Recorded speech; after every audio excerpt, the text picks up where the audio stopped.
New York City, 1957. The unspoken rules of the city were etched into the pavement like the grid lines of the streets. There was Harlem, where the jazz was hot and the law was loose. And then there was Fifth Avenue, a canyon of limestone and old money where the air smelled of exhaust and exclusion. For a man like Ellsworth Bumpy Johnson, crossing that line was a calculated risk. He was the king of Harlem, a man who walked with the swagger of a monarch on 125th Street. But downtown he was just a colored man in an expensive suit, a curiosity to some, a threat to others. Usually Bumpy avoided places like Saks Fifth Avenue. He didn't need their validation, and he certainly didn't need their stares. But today, the most dangerous man in New York was standing behind a rack of cashmere coats on the third floor, his fedora pulled low, his heart hammering against his ribs like a trapped bird. He wasn't there to rob the place. He was there to watch.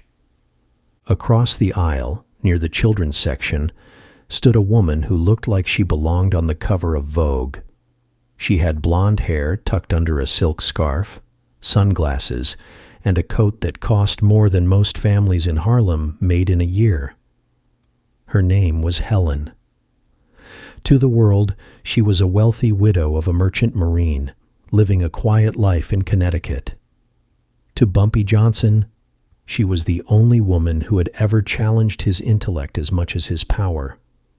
And holding her hand, toddling on unsteady legs in little patent leather shoes, was a 2-year-old boy named David. David was the secret.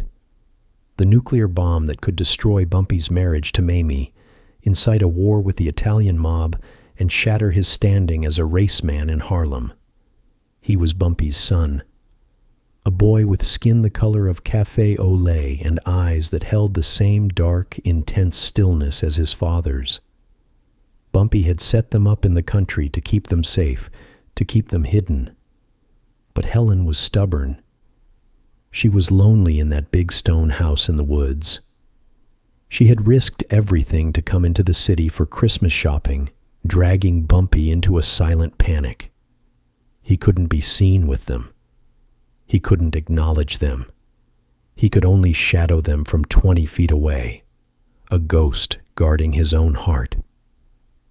"David, don't touch that, darling," Helen whispered, gently pulling the boy's hand away from a display of crystal snowflakes.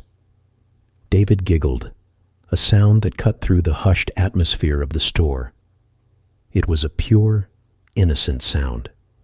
But in 1957, in a store like this, even the laughter of a mixed-race child was considered a disturbance.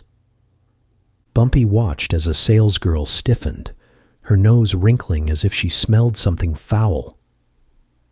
He saw the security guard near the elevator adjust his belt, his eyes tracking Helen and the boy with predatory suspicion. Bumpy's hand twitched toward the pistol in his shoulder holster, a reflex born of a lifetime of violence. "Calm down," he told himself. "Don't make a scene. A scene gets them found out." Then she appeared. Mrs. Eleanor van der Hoven swept into the department like a battleship entering a harbor. She was flanked by 2 assistants who carried her bags like offerings to a deity. Eleanor was the wife of a banking tycoon and the chairwoman of the Committee for Moral Purity, an organization that spent its time lobbying for segregation and shutting down jazz clubs. She was a woman who wore her prejudice like her diamonds, heavy, cold, and impossible to ignore. Eleanor stopped. She didn't see Bumpy lurking in the coats. She saw Helen, and more importantly, she saw David. The boy had broken free of Helen's grip and stumbled toward Eleanor, fascinated by the shiny fur of her mink coat. He reached out a chubby hand, his fingers brushing the fur. "No!" Eleanor shrieked, recoiling as if she had been touched by a leper. She swatted the boy's hand away with a force that sent him stumbling backward. He landed hard on his bottom, his eyes welling up with tears of shock. "David!"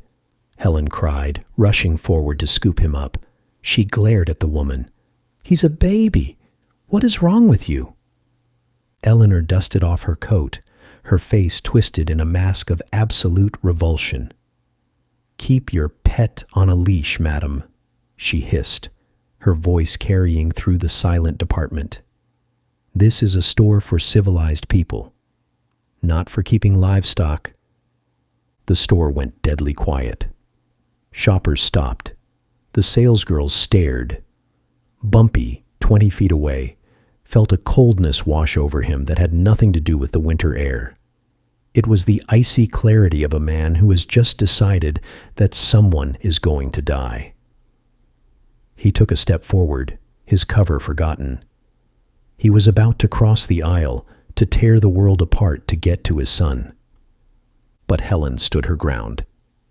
"He is a child," she said, her voice shaking with rage, "and he has more dignity in his little finger than you have in your entire family tree." Eleanor laughed. It was a cruel, barking sound. She stepped closer to Helen, leaning in.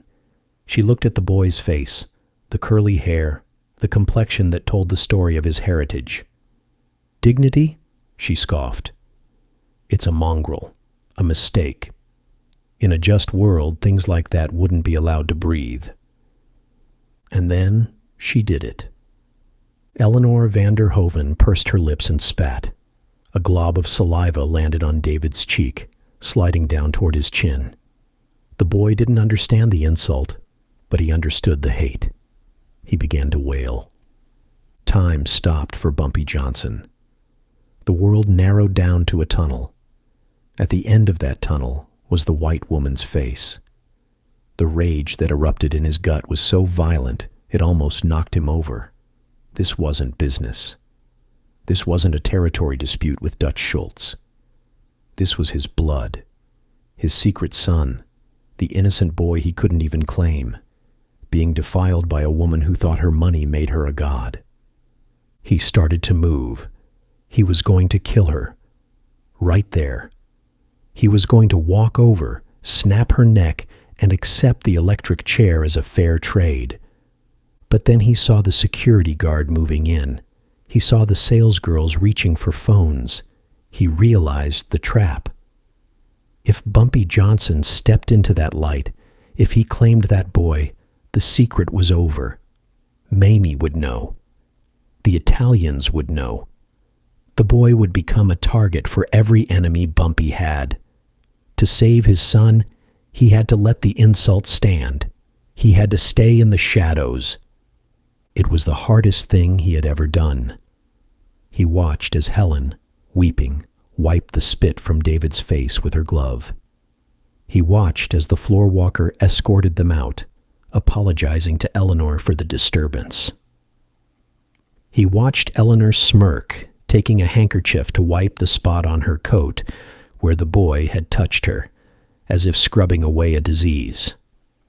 Bumpy stepped back into the racks of coats, his knuckles white, his nails digging into his palms until they drew blood. He didn't follow Helen. He couldn't. He waited until Eleanor finished her shopping. He waited until she walked out of the store, laughing with her assistants. He followed her. He tailed her limousine in a nondescript sedan driven by his man, Specs. They followed her to a townhouse on the Upper East Side, a fortress of limestone and iron gates. Bumpy sat in the car, lighting a cigarette, his hand trembling slightly. Not from fear, from the effort of holding back the beast. "You want me to hit her, Bumpy?" Specs asked quietly, looking at his boss in the rearview mirror. Specs didn't know about the boy. He only knew that Bumpy was mad, and that usually meant bodies. "No," Bumpy said, his voice sounding like gravel grinding together. "A bullet is too fast. She thinks she's clean. She thinks she's above the dirt. I want to drag her through the mud until she chokes on it." Bumpy knew women like Eleanor. He had dealt with hypocrites his whole life, politicians who took bribes while preaching law and order, preachers who visited brothels. He knew that the louder someone shouted about morality, the darker their closet usually was. And Eleanor van der Hoeven had just shouted very loudly, "Get Dolores," Bumpy said, "and get the camera." Dolores was Bumpy's eyes and ears in the domestic world. A maid who worked the high society circuit, she knew who was sleeping with whom, who was broke, and who was hiding a habit. That night, Bumpy met Dolores in the back of the Flash Inn. The place was loud with jazz and laughter, but Bumpy's booth was an island of silence. "Eleanor van der Hoeven," Bumpy said, sliding a glass of gin toward her. "I want to know everything. I want to know where she goes on Tuesdays. I want to know what she keeps in her safe. I want to know what she's afraid of." Dolores took a sip, thinking, "That one. She's nasty. Treats her staff like slaves, but she's got a routine.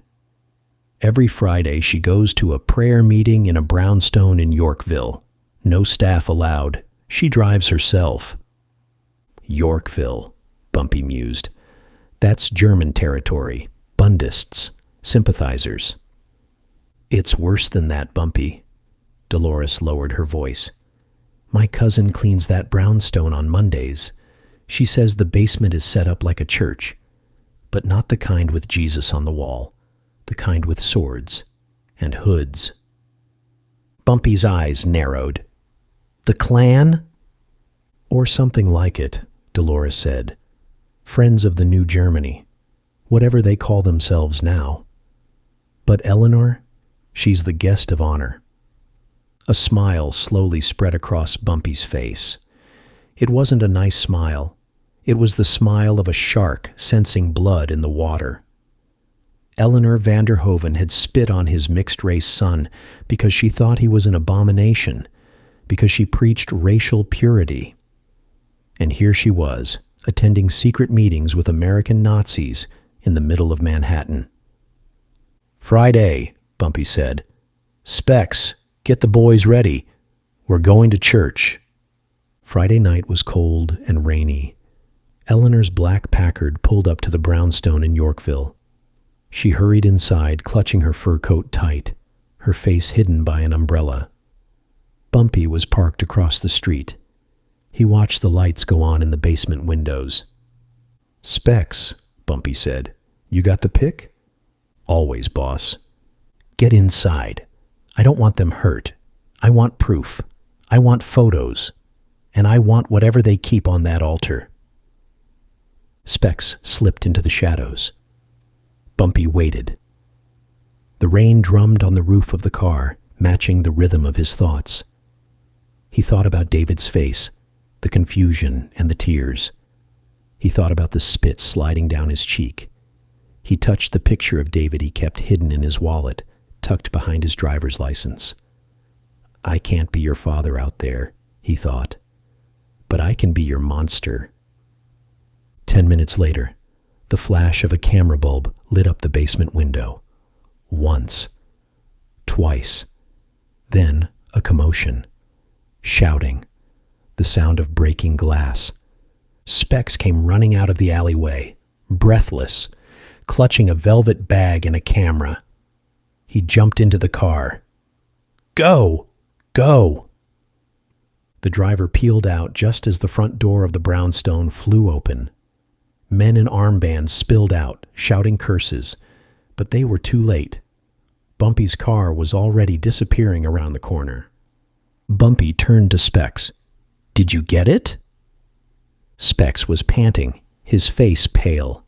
"I got it, Bumpy. But you ain't gonna believe who was leading the service. It wasn't just some Bundist leader. It was the police commissioner's brother." Bumpy nodded. "Of course it was. Let me see the bag." Specs handed over the velvet sack. Bumpy opened it. Inside lay a white hood, beautifully stitched with the initials EVDH embroidered in gold thread on the inside collar. Eleanor van der Hoeven's personal ceremonial hood, and next to it, a silver dagger with a twisted cross on the handle. Bumpy held the hood up. It looked innocent enough, just a piece of cloth, but it was the symbol of the terror that had hunted his people for generations. And this woman, this society lady who shopped at Saks, wore it on Friday nights while praying for the destruction of children like David. "Take me to her house," Bumpy said. "Bumpy," Specs warned, "her husband is home. He's a banker. He's got armed guards." "I don't care if he's got the whole Marine Corps," Bumpy said softly. "We ain't breaking in. We're making a delivery." They drove to the Upper East Side. The Vanderhoven mansion was dark, save for a light in the master bedroom on the second floor. Bumpy worked quickly. He took the developing canister from the camera. He took the hood. He took the dagger. He placed them all in a high-end Saks Fifth Avenue box. The irony was essential. He wrote a note. He didn't use a pen. He used a typewriter he kept in the trunk for anonymous business. "You missed a spot on your coat. My son says hello." He taped the note to the hood. "Specs," Bumpy said. "You know how to get to the second floor?" "The trellis?" "The trellis. Put this on her nightstand.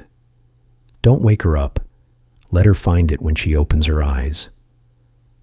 Specs was a cat burglar before he was a killer. He scaled the side of the mansion like a shadow. Bumpy watched from the street. He saw the window slide open inches. He saw Specs slip inside. 2 minutes later, Specs was back down, grinning. "She was sleeping like a baby," Specs whispered. "Right next to her husband. I put it right next to her head." "Good," Bumpy said. "Now we wait." Bumpy didn't go home to Mamie that night. He couldn't. He felt too dirty, too charged with the electricity of revenge. He sat in the car, parked a block away, watching the house. He wanted to be there when the scream happened. It took until dawn. At 7 a.m., the lights in the master bedroom flicked on. Bumpy rolled down his window, listening. The street was quiet. The milkman was making his rounds. Then it pierced the morning air. A scream. Not a scream of surprise, but a scream of soul-shattering terror. It was the sound of a woman waking up to find her own demon sitting on her pillow. Lights flicked on all over the house. Shadows moved frantically across the windows. Bumpy lit a cigarette, taking a deep drag. The smoke filled the car, swirling around him. "Drive," Bumpy said. As the car pulled away, Bumpy allowed himself a small, grim smile. He hadn't just scared her. He had handed her a loaded gun and invited her to pull the trigger. The photos Specs had taken showed her unmasked, holding the dagger, surrounded by men who were definitely not her husband. When those photos hit the desk of the New York Times later that morning, which was Bumpy's next stop, Eleanor wouldn't just be embarrassed. She would be radioactive. But as the satisfaction faded, the cold reality settled back in. He had protected David's honor, but he hadn't protected David. The boy was still a secret. The boy was still illegal in the eyes of the world Eleanor represented. And by attacking Eleanor, Bumpy had just signaled to the universe that he had a soft spot. He looked at the empty seat beside him where his son should have been. The war was far from over. In fact, by drawing blood, Bumpy had just ensured that the sharks would start circling closer. And the biggest shark of all, the secret of the boy's existence, was still waiting to swallow him whole. The sun rose over Manhattan like a bruised peach, casting a sickly light on the limestone facade of the Vanderhoven mansion. Inside, the scream had died down, replaced by a frantic, hushed panic. Eleanor Vanderhoven sat on the edge of her four-poster bed, clutching the white hood to her chest, her knuckles white. Her husband, Arthur, a man who controlled 3 banks and half the city council, was pacing the room in his silk dressing gown. He held the silver dagger in a handkerchief, staring at it as if it were a poisonous snake. "Who?" Arthur demanded, his voice trembling with a mix of fear and fury. "Who was in this room, Eleanor? Who put this here?" "I don't know," Eleanor sobbed, rocking back and forth. "I woke up and it was staring at me. And the note. Arthur, the note mentioned the baby." Arthur stopped pacing. He looked at his wife with cold, calculating eyes. He knew about her Friday night meetings. He knew about the committee. He didn't care about the morality of it. He cared about the optics. "What baby, Eleanor?" "At Saks," she whispered. "Yesterday, a mixed child. I made a scene. I was just upholding standards, Arthur. You know how I feel about miscegenation." Arthur's face went pale. "You made a scene? In Saks Fifth Avenue? With whose child?" "I don't know. Some blonde woman. A nobody." The phone on the bedside table rang. It was a shrill, mechanical sound that made them both jump. Arthur snatched it up. He listened for 10 seconds, his face turning from pale to ash gray. He hung up slowly. "That was the editor of the New York Times," Arthur said, his voice devoid of emotion. "They received a package this morning. Photos, you, the hood, the dagger, and the police commissioner's brother holding a burning cross." Eleanor gasped, her hand flying to her mouth. "Oh, God." "They run it tomorrow," Arthur continued. "Unless I can call in favors I don't have. But that's not the worst part, Eleanor. The package came with a note for me. It says, 'Control your wife, or the next time we visit, we won't leave a gift. We'll take one.'" Arthur looked at the window, realizing for the first time that his fortress was made of glass. "We are leaving. Today. The Hamptons' house. Go pack." But while the Vanderhovens were fleeing, Bumpy Johnson was working. He was sitting in the back of the Flash Inn, eating breakfast. The morning papers hadn't run the story yet, but the streets were already buzzing. The word was out. Bumpy had touched the untouchables. Specs slid into the booth opposite him. He looked tired, but wired. "It's done, Bumpy. The commissioner is sweating bullets. I hear he's already trying to cut a deal with the papers to kill the story. But the damage is done. Eleanor is finished in this town."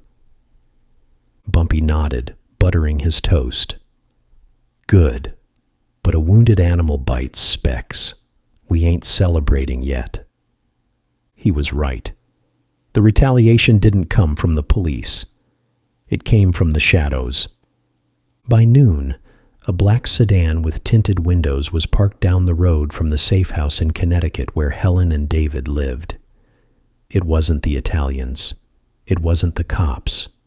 It was private investigators hired by Arthur Vanderhoven. Arthur wasn't going to fight Bumpy in the street.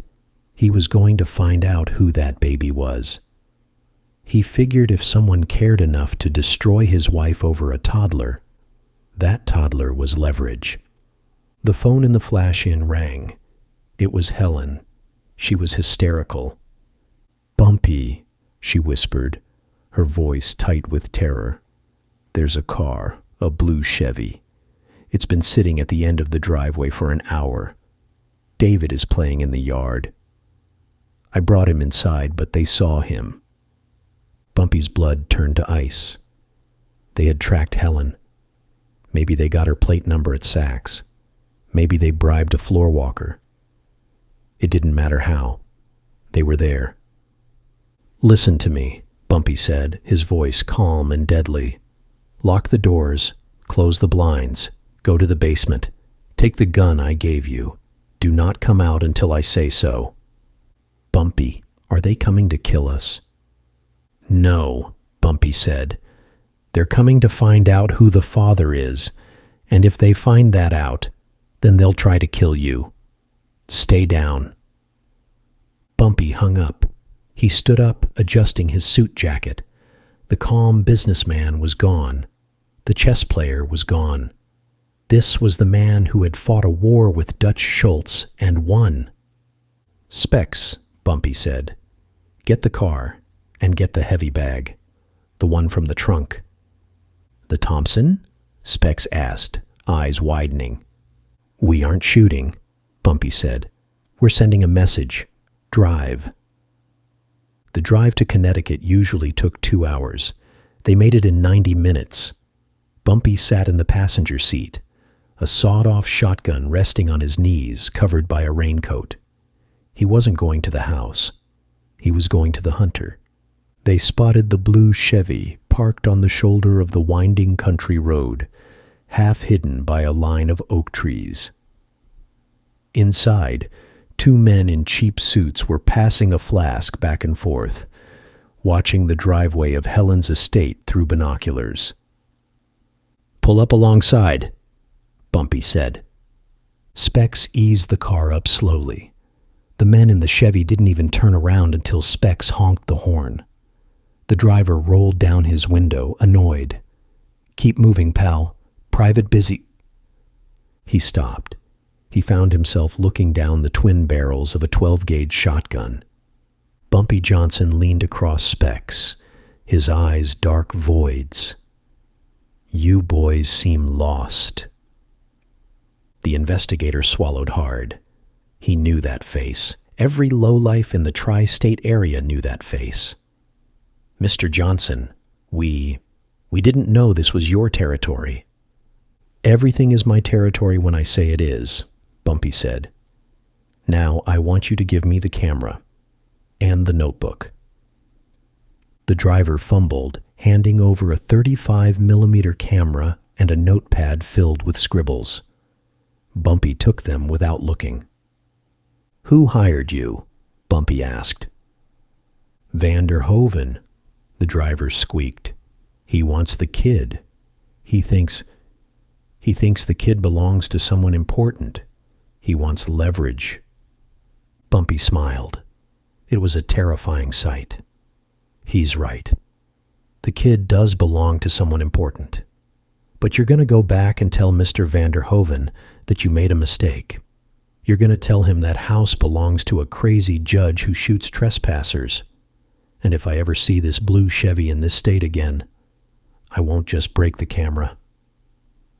Bumpy racked the slide of the shotgun. Click, clack. Go.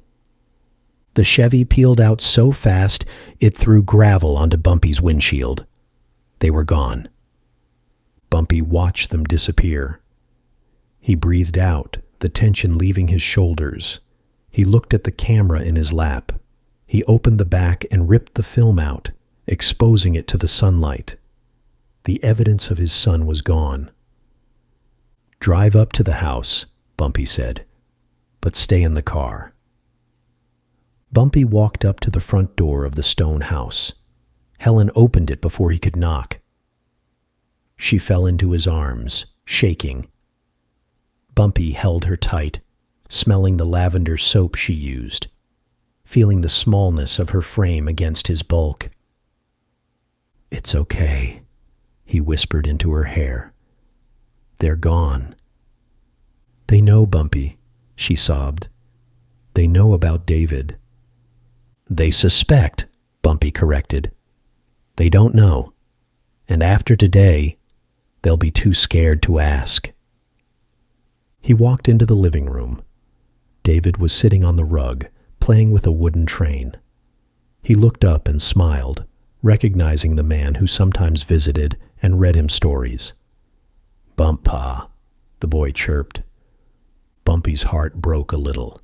He knelt down, picking up the train. Hey, little man, you holding down the fort? He looked at the boy's face. The skin was smooth, unblemished. The spit was gone. But the memory of it burned in Bumpy's mind. He realized then that he couldn't keep doing this. He couldn't keep fighting off the world one car at a time. As long as David was in America, he was a target. He stood up and turned to Helen. "You have to move." "What? Again?" Helen wiped her eyes. "Bumpy, this is our home." "This is a target," Bumpy said harshly. "Vanderhoven is just the beginning. The Italians are sniffing around. If they find out I have a son, they won't just spit on him, Helen. They'll mail him to me in pieces." Helen gasped. "Don't say that."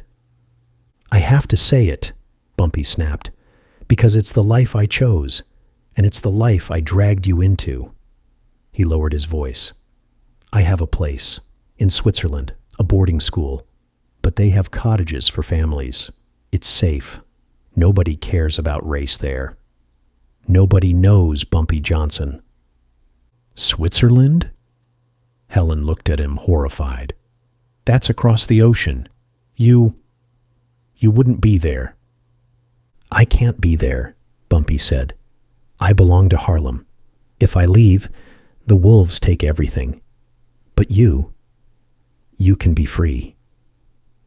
He walked over to the window, looking out at the trees. "I destroyed Eleanor today. Her life is over. But there will always be another Eleanor, another racist, another cop.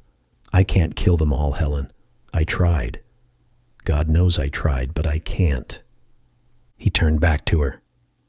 "Pack the bags. Specs will drive you to the airport tonight. I got passports waiting." Helen looked at him, seeing the pain etched into his face. She realized this wasn't a suggestion. It was a goodbye. "Will we see you?" "When it's safe," Bumpy lied. They both knew it might never be safe. That night, Bumpy stood on the porch as Specs loaded the suitcases into the trunk. It was darker now. The air smelled of rain. Bumpy picked up David one last time. The boy was heavy, solid, a real person, not a secret. "You be good for your mama," Bumpy whispered. "You grow up strong, and don't you ever let anyone make you look down. You hear me? You look them in the eye." David nodded, sensing the gravity of the moment. "Bye, Bumpa." Bumpy handed him to Helen. He kissed her on the cheek, a lingering, desperate kiss. "Go." He watched the taillights of the car fade into the darkness, winding down the long driveway until they were just red pinpricks in the night. He stood there for a long time, alone in the silence of the country. He had won the battle with Eleanor van der Hoven. She was ruined. The papers the next day would carry the story of her satanic clan cult, and her husband would be forced to resign in disgrace. Bumpy had burned their world to the ground for spitting on his son. But standing there in the dark, Bumpy knew the war had taken its toll. He had saved his son's dignity, but he had lost his son. The price of revenge was solitude. He walked back to his own car, sliding into the driver's seat. He lit a cigarette, the flare of the match illuminating his face in the rearview mirror. He looked older, harder. He put the car in gear and turned it south, back toward the lights of the city. Back to Harlem. Back to Mamie, who was waiting for him, suspecting nothing. Back to the numbers, the violence, and the noise. "Sleep tight, Eleanor," Bumpy whispered to the empty car. He stepped on the gas, leaving the peace of the country behind, driving straight back into hell. Thanks for listening, folks. If you liked that video and want more, be sure to like the video and subscribe so you don't miss any Bumpy Johnson stories.